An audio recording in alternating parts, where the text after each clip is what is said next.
What's up, world? It's Jay Groah, your get packing guy over at Caldwell Banker Faith Properties. Thanks so much for joining me today. Today we're going to chat just a few seconds about open houses and why you need to have them.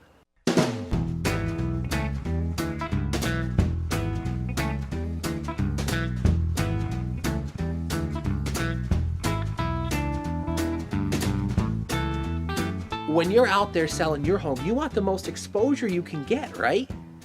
Sometimes the hardest thing is getting people through the door. Well, holding an open house is a great way to do that. So assuming your house is ready for an open house, which means three things. A, your house is spotless. B, your house is spotless. And C, your house is spotless. Here's some tricks and tools to help you run a successful open house. Rule number one is simple. Make sure your house is ready for the open house 20 to 30 minutes prior to the actual start of the event. Make sure you're out of the house by that time because sometimes buyers show up early. Point number two is to make sure that your home is advertised effectively prior to the start of the open house. Okay, you should have your sign rider, your directionals, and your home should be listed on the uticaroamrealtor.com MLS site by Thursday at the latest of the week that you're holding your open house. Don't ignore great internet sites like utica.craigslist.org and Facebook. If your agent isn't posting your opens to Facebook and to that utica.craigslist.org, you can A, find a new agent, or B, do it yourself. Very, very smart. Facebook is rapidly outranking Google as the most searched site on the web. Take advantage of that. Point three is to make sure that you have ample parking at your house. If your neighbor parks in front of your house, you've got kids that park in front of your house, boot them down to the end of the road. Make sure your driveway is clear of all cars. Let your realtor park there, but that should be it. Okay, the last thing you need is a traffic jam trying to get in or out of your house. Point four is to make sure the house is prepped by opening all drapes, blinds, and curtains and turning all the lights on. Sometimes the agent is running from another open house to yours, and we don't get there until 5 to 10 minutes before the start of the open house. Help us, help you. Point five, and this is critical, do not use artificial air fresheners. First off, they smell awful. And secondly, some people are actually allergic to them. So they're going to walk in your house and sneeze the entire way through. I don't think they're going to get a very good impression of that, do you? If you use candles and tart warmers, I think it's a great idea. I would say it's a must. But make sure that you're consistent with your scents. Don't go crazy with the Yankee Candle Company. Stick with the safe scents. All right, point number six is I recommend to my sellers that you turn on soft music on each floor of the home. What you have to be careful of here is very simply, I call it the echo effect.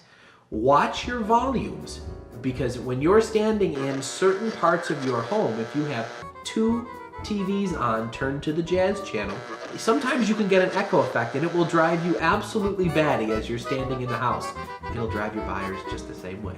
Point number seven is to make sure that your agent uses good-looking flyers. This is going to be the thing that the buyers take away from your open house. Now, an MLS printout sheet, everybody gives them out. They're kind of boring. They've got a ton of information on them, and not everybody knows how to read them. Get a full-color flyer, get it printed, and make it look great. Remember, that's the thing your buyer is going to be taking away from your home. Do it right. The eighth point I like to make is that, in my opinion, you should have a little snack, a little refreshment out for the buyers as they stroll through your home. It's just a nice gesture and it puts your buyer at ease. Have you noticed that I'm attempting to incorporate food into every single one of these vlogs? I hope so, because it is a contrived effort on my part. Point number 9 is that I recommend that you go ahead and put together a scrapbook with some seasonal pictures of the home. I think a lot of buyers forget to do that. I think it's a great idea. Your prospective buyer wants to see what your house looks like in all 4 seasons. So why not show them? Throw in a couple of family pictures too, just to warm it up. You know, get them interested, get them going, and make them smile. And the last point I'm going to make to you, point number 10, is that buyers like to touch your stuff. Okay? Strategically place nice soft items throughout your home so that when they touch them, they get that warm, happy feeling. So I hope you like what you saw today. We're actually at one of my active listings right now at 404 Hackadam Road in the town of Frankfort.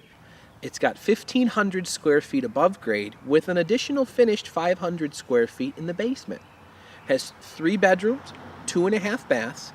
It's got absolutely unbelievable character for a brand new home. It's got gorgeous oak hardwood flooring, a beautiful mahogany staircase, and a great open floor plan flooded with natural light. One of my favorite elements of the home is the 7-zone oil-fired in-floor radiant heat. That means your toes are toasty, and you've got 7 zones with which to control the heat. One of my other favorite features about the house is the private 3-acre lot. You've actually got a very, very long driveway coming into this little enclave of cleared area, all surrounded by trees. Super private and a great way to live. So remember, when you're holding an open house, you've got a lot of work to do to make sure that your home shows fantastically. I honestly wish you all the best of luck as you do your open houses and get your house exposed to the public. And at any time, if you've got any questions, you should know by now, please feel free to give me or my team a call at 315-272-3975 or check out my website at www.getpackingcny.com.